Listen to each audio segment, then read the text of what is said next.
Argentina ও জর্ডানের match ঘিরে উচ্ছ্বসিত সারা দেশের ফুটবল প্রেমীরা বড় পর্দায় খেলা দেখতে প্রিয় দলের জার্সি পতাকা নিয়ে ঢাকা বিশ্ববিদ্যালয় টিএসসি সহ দেশের বিভিন্ন স্থানে জড়ো হয়েছেন ভক্তরা। স্লোগানে মুখর হয়ে উঠেছে পুরো ক্যাম্পাস। এ নিয়ে আরও জানাতে ঢাকা ও খুলনা থেকে যোগ দিচ্ছেন আমাদের সহকর্মীরা। শুরুতেই ঢাকা টিএসসি থেকে যোগ দিচ্ছেন আমাদের সহকর্মী খালেদ রায়হান। রায়হান, বড় পর্দায় খেলা দেখতে আর্জেন্টাইন সমর্থকদের ভিড় কেমন দেখছেন এবং মেসি ছাড়া প্রথম একটি খেলা, কি বলছে সমর্থকরা?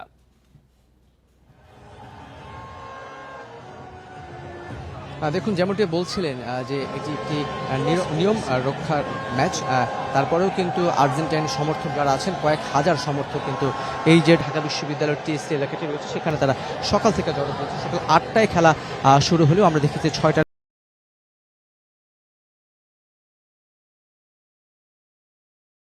পর থেকেই এখানে কিন্তু যারা সমর্থক আছেন তারা কিন্তু আসতে শুরু করেছেন এবং এই যে খেলাটা শুরু হয়েছে, আপনি যেমনটি বলছিলেন যে এরই মধ্যে প্রথমার্ধে 2টি গোল দিয়েছে। যদিও লিওনেল মেসিকে দলে রাখা হয়নি, কারণ যেহেতু এটি নিয়ম রক্ষার ম্যাচ এবং একই সঙ্গে তারা পরবর্তী পর্বে উঠে গিয়েছে, তাই সাইড বেঞ্চে যারা আছেন তাদেরকে একটু ঝালিয়ে নেওয়ার যে কাজটি সেটি কিন্তু আর্জেন্টিনা কোচ করছেন। এবং তারা যেটি বলছেন, বিশেষ করে আপনি নিশ্চয়ই জানেন যে আর্জেন্টিনা এবং ব্রাজিল তাদের মধ্যকার যে লড়াই, বাংলাদেশে যে লড়াইটি হয় সামাজিক যোগাযোগ মাধ্যম থেকে শুরু করে সামনাসামনি, তারা যেটি বলছেন যে যেহেতু একটি বারবার কথা বলা হয়ে থাকে যে মেসি ছাড়া আর্জেন্টাইন দলের আসলে খুব বেশি ভালো কিছু করা যাবে না, সেটিরই কিন্তু একটি আজকে জবাব দিচ্ছে বলে এখানকার যারা ভক্ত আছেন বা যারা সমর্থক আছেন তারা কিন্তু বলছেন।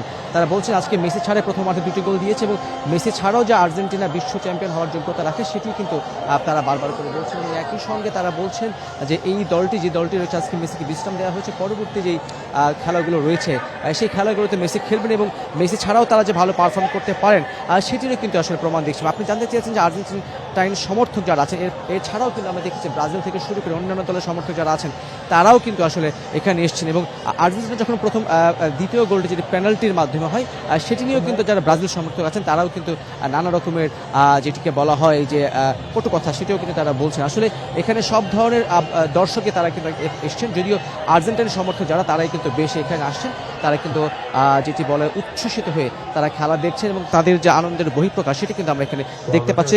ঢাকা শহরে বেশ কয়েকটি জায়গায় বড় পর্দায় খেলা দেখানো হচ্ছে, তার মধ্যে একটি হচ্ছে এই ঢাকা বিশ্ববিদ্যালয়ের টিএসসি, যেখানে সকাল থেকে খেলা দেখানো হচ্ছে। কয়েক হাজার মানুষ ঢাকা বিশ্ববিদ্যালয় থেকে শুরু করে আশেপাশে অনেক মানুষ কিন্তু এই বড় পর্দায় খেলা দেখতে এসছে। এবং এখন যেই বিরতি চলছে, কিছুক্ষণের মধ্যেই দ্বিতীয় অর্ধে খেলা কিন্তু শুরু হতে যাবে। বলা যায় যে একটি উৎসবমুখর পরিবেশে কিন্তু এই আর্জেন্টিনার যে খেলা সেটি কিন্তু মানুষজন দেখছেন। ঢাকা টিএসসি থেকে জানাচ্ছিলেন আমাদের সহকর্মী।